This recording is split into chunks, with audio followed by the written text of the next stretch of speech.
Welcome to our channel, ladies and gentlemen. Thank you as always for supporting our channel. Now, of late, the former president of the Law Society of Kenya, Nelson Havi, has launched an attack on the judiciary and the president of the judiciary, Madam Martha Koome. Nelson Havi is saying that the judiciary is corrupt, and this corruption is so much entrenched, beginning from the top. And he's saying that Madam Martha Koome is unable to fight this corruption because she is part and parcel of the mess and the rot in this institution. He's not in this alone. PLO Lumumba is supporting those sentiments. Lawyer Ahmed Nasir is also saying and supporting that there's a lot of corruption in the judiciary. And he believes the person who is entertaining this corruption is Madam Martha Koome. Nelson Havi is now saying that Madam Martha Koome should do Kenyans justice by resigning. You all know that Madam Martha Koome is not new to controversy. During the presidential election verdict between Raila and Ruto, Madam Martha Koome dismissed Raila's petition and called them wild goose chase and hot air. This elicited a lot of criticism from law experts who said that a judge should not use non-judicial terms because this dampens the spirit of the loser, diluting her verdict.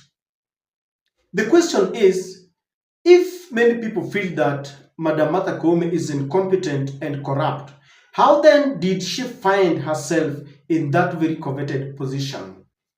And Nelson Havi is revealing some very startling information that will really shock the ODM fraternity and Raila supporters.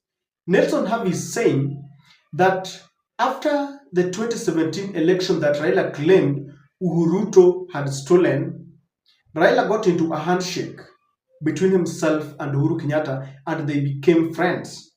They were doing things in consultation. This is how we came up with the BBI. There were some projects that were going to Kisumu, and it is said Uhuru used to consult Raila on many decisions. So the term of the former Chief Justice David Emeritus Maraga had elapsed, and so they were looking for someone to replace David Maraga. Now, candidates applied and they were interviewed. Nelson Havi is saying that there's a candidate that's outperformed all the other candidates. His name is none other than Justice William Ouko. Nelson Havi is revealing that when names were forwarded to the former president Uhuru Kenyatta, as usual, he consulted Raila. And Raila told him that there is no need of appointing a Luo to become a Chief Justice when I'm also going to become the president of the nation. And that is how Raila blocked William Ouko, and a plan was hatched.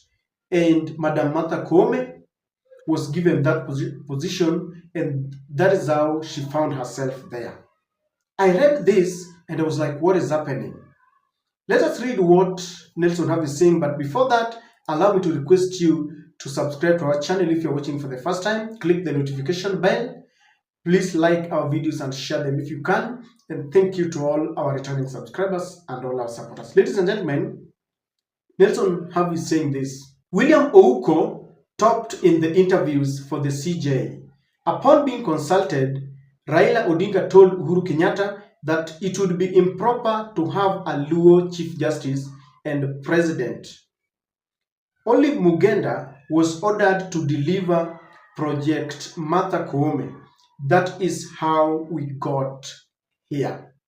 You know, Nelson Havi was then the president of the Law Society of Kenya. And I believe he's speaking from a point of authority because they were working very closely with the process that was happening. He was part and parcel of it. Ladies and gentlemen, I read this and I was, what is really happening? It means that in Kenya, we cannot get positions because of merit. There is no meritocracy in Kenya. You get a position depending on who you know. Because Uhuru wanted the best candidate to be given this position, but Raila felt that there is no need of giving it to a Luo. Now, this shocked me because the last time I checked, I thought we were looking for the best candidate, not tribe. And even though Raila might have had good intentions that he never wanted Luos to be in those positions, he would have given Ouko, he would have allowed Ouko to be appointed in that position. Then if he went ahead and won the presidency, then he would have decided, okay, now that we have Alu as a president, Alu as a chief justice, there are many other positions like the ministerial positions, ambassadors, head of parastatals.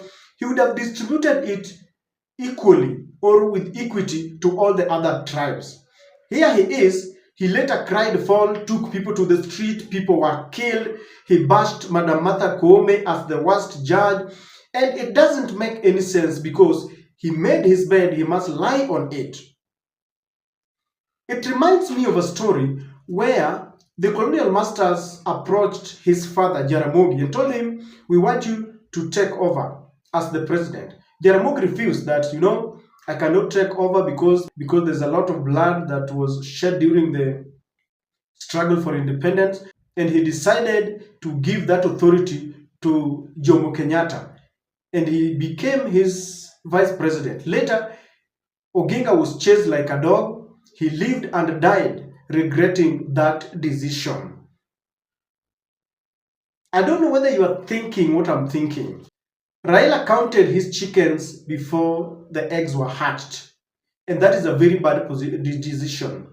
I remember sometimes back, William Ruto was telling us that in 2007, he called Raila Odinga that things were being cooked in KICC.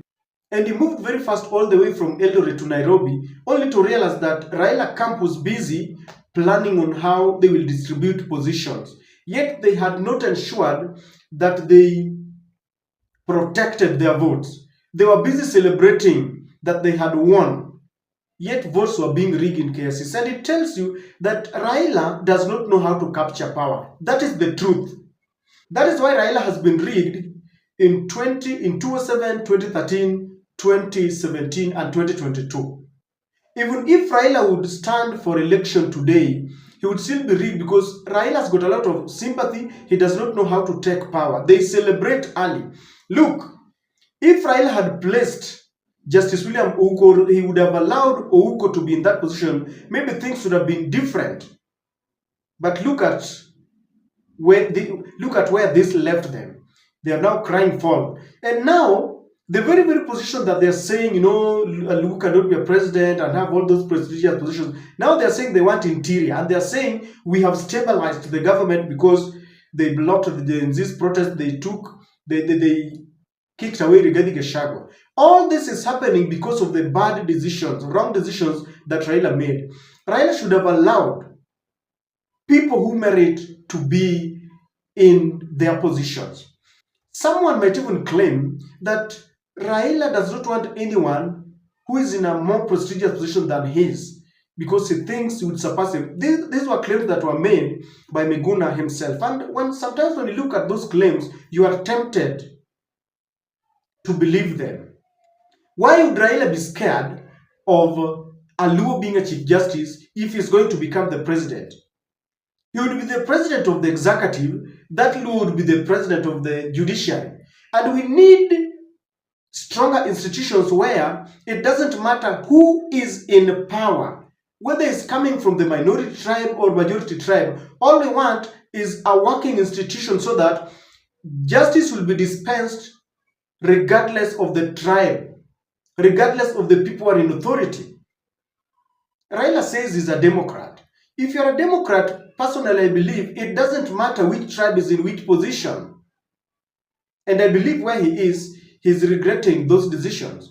If Justice William Ouko is reading this, maybe now he has got the full knowledge of what happened. If a case will be presented before him and people want to rig Raila and he's in that panel, do you think he can support Raila? He cannot. If you didn't want me to become the president of the judiciary and your case is before me, why would I support you to become the president of the country?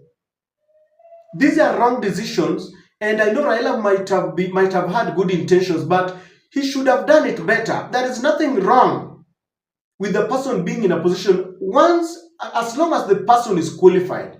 And I read all this, if at all what Nelson Havi is true, then Raila made a wrong choice, just like Jaramogi Oginga Odinga made a wrong choice. And this is the reason why I'm telling you that Raila will never become a president of this country, especially now that he has even messed up. Look at how he made a decision to join Ruto camp. Raila was supposed to be the president of this country. Now he's joining Ruto. They're impeaching Gachagua. He's unwanted with the Gen Zs. I mean, if he had allowed all the processes, if he had remained strong, maybe things would have been different. This country, meritocracy is not applied when appointments are happening, because this is just a tip of an iceberg. It seems people sit somewhere and they consult and they say, no, sio wewe, weka ule mwingine. That is what Raila did with Isaac Hassan. I'm told is the one who brought Isaac Hassan. Things backfired. Ladies and gentlemen, what do you think about the decision of Raila to block Justice William Ouko, if at all Nelson Havi is saying the truth? Do you think it was the best decision?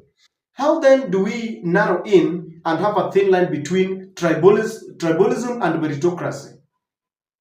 If, for example, William Ruto is the president today, and we need a replacement of Chebukati, if elections are conducted and a Kalenjin qualifies, would it be wrong for William Ruto to appoint that Kalenjin? Food for thought. But for Raila Odinga, I don't know whether it is a curse or just wrong decisions that are made at the 11th hour.